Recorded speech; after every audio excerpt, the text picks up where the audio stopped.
Je parle comme une rivière. Une histoire de Jordan Scott. Tous les matins, je me réveille avec le son que font les mots autour de moi.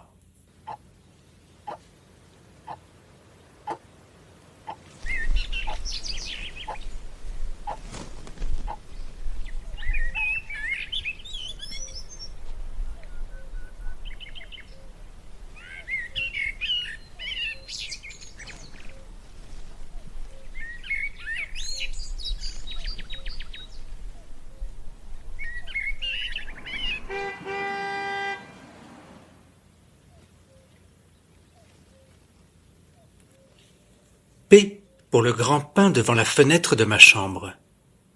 C pour la corneille perchée sur la branche. L pour la lune qui s'efface doucement dans le ciel. Je me réveille chaque matin avec le son des mots tout autour de moi. Et je ne peux pas tous les prononcer.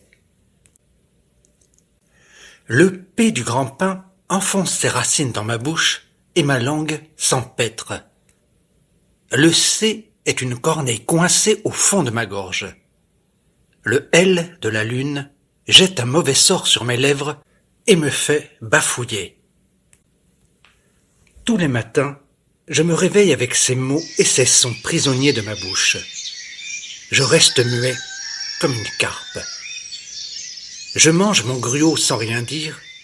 Je suis prêt pour la journée sans un mot. À l'école, je me cache au fond de la classe. Je voudrais ne pas avoir à parler. Quand mon professeur me pose une question, les yeux de tous mes camarades se tournent vers moi. Ils ne voient pas le grand pin qui pointe entre mes lèvres plutôt qu'une langue. Ils n'entendent pas le de la corneille lancée du fond de ma gorge. Ils ne protègent pas leurs yeux du clair de lune qui brille à l'intérieur de ma bouche ouverte. Tout ce qu'ils entendent, c'est que je ne parle pas comme eux. Tout ce qu'ils voient, c'est mon visage étrange et ma peur que je ne peux pas cacher. Ma bouche ne fonctionne pas. Elle est pleine des mots du matin. Les matins sont toujours difficiles, mais celui-ci est vraiment pénible. Je suis plus bloqué que jamais. Mon professeur nous demande de parler du lieu que nous aimons le plus au monde. Aujourd'hui, c'est mon tour. Mais ma bouche ne fonctionne pas du tout. Je veux rentrer à la maison. Mon père vient me chercher à l'école. « C'est juste une mauvaise journée, » dit-il. « Viens, on va trouver un coin tranquille. » Il m'emmène à la rivière. Nous marchons sur le rivage à la recherche de cailloux colorés et de punaises d'eau. C'est bon d'être tranquille, tout seul avec mon père. Mais je ne peux pas m'empêcher de penser à mon horrible matinée. Tous ces yeux fixés sur mes lèvres qui se déforment et qui se tordent. Toutes ces bouches qui se moquent et qui rient.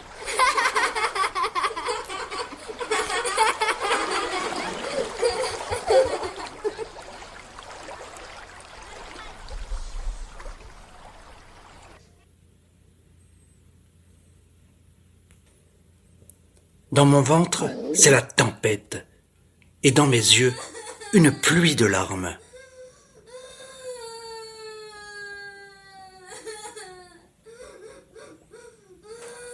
Mon père voit bien que je suis triste.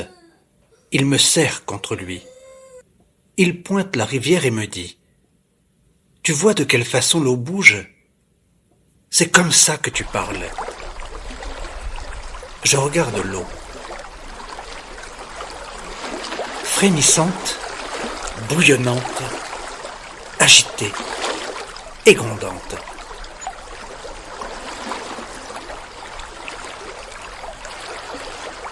Mon père dit que je parle comme une rivière. C'est ce que j'aime me rappeler, pour m'aider à ne pas pleurer. Je parle comme une rivière, ou quand je ne veux pas parler du tout. je parle comme une rivière. Quand les mots tout autour de moi sont difficiles à prononcer, je pense à la rivière si fière, agitée, frémissante, bouillonnante et grondante. Je pense aussi au calme de la rivière au-delà des rapides, là où l'eau est lisse et brillante.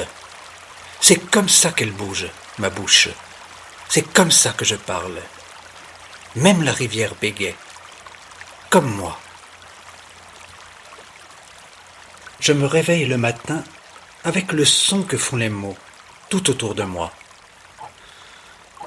Je vais à l'école et je parle de l'endroit que j'aime le plus au monde. Je parle de la rivière. Et je parle comme une rivière.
Ma façon de parler.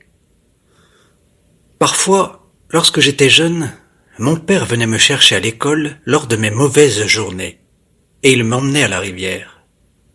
Ces jours-là, ma bouche refusait tout simplement de fonctionner. Chaque mot me faisait mal.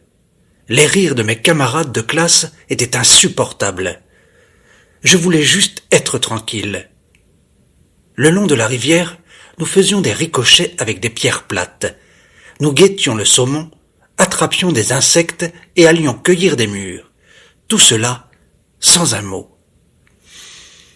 Un jour, tandis que nous regardions le mouvement de l'eau le long du rivage, mon père me dit « Tu vois la façon dont l'eau bouge ? C'est comme ça que tu parles. » Le bégaiement est souvent l'objet de moqueries, parce qu'on le perçoit comme une anomalie. Pour plusieurs, écouter et regarder quelqu'un bégayer les rend mal à l'aise, car le langage et les sons s'étirent jusqu'à leur extrême limite. Des sons bizarres sortent d'une bouche tordue. Alors, les notions de fluidité ou de langage normal de celui qui écoute volent en éclats. Être bègue, c'est être incapable de s'exprimer avec aisance. Et la fluidité, c'est le but ultime à atteindre, me dit mon orthophoniste. Grâce à la rivière, j'ai appris à voir la fluidité d'une autre façon. La rivière possède une embouchure, un courant, un débit. La rivière est d'un naturel patient, traçant à jamais son chemin vers plus vaste qu'elle. Pourtant, selon son rythme, la rivière bégaie, et je bégaye aussi. Prenez le temps d'écouter votre manière de vous exprimer. Comment cela sonne-t-il? Et si vous deviez vous concentrer sur la perception de votre langage? Où ressentez-vous les mots dans votre corps? Parlez-vous sans pause, sans hésitation? Combien de fois gaffez-vous? Oubliez-vous des mots ou avez-vous de la difficulté à les trouver du premier coup? Est-ce que parler vous intimide? Avez-vous parfois envie de ne pas parler du tout? Mon père m'a emmené à la rivière pour que je me sente moins seul. Il m'a montré la rivière, il a trouvé les images et les mots pour parler d'une chose aussi intime et aussi terrifiante. Ainsi, il a associé mon bégaiement au mouvement de la nature, et je me suis réjoui d'observer ma bouche qui bougeait par elle-même. Personne ne bégait de la même façon. Un bégaiement n'est jamais un simple bégaiement, mais un travail complexe de mots, de sons et du corps, tout intimement liés.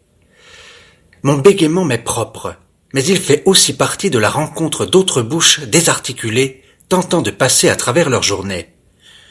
Commander un repas au restaurant, bavarder à propos de la météo ou parler à des amis chers.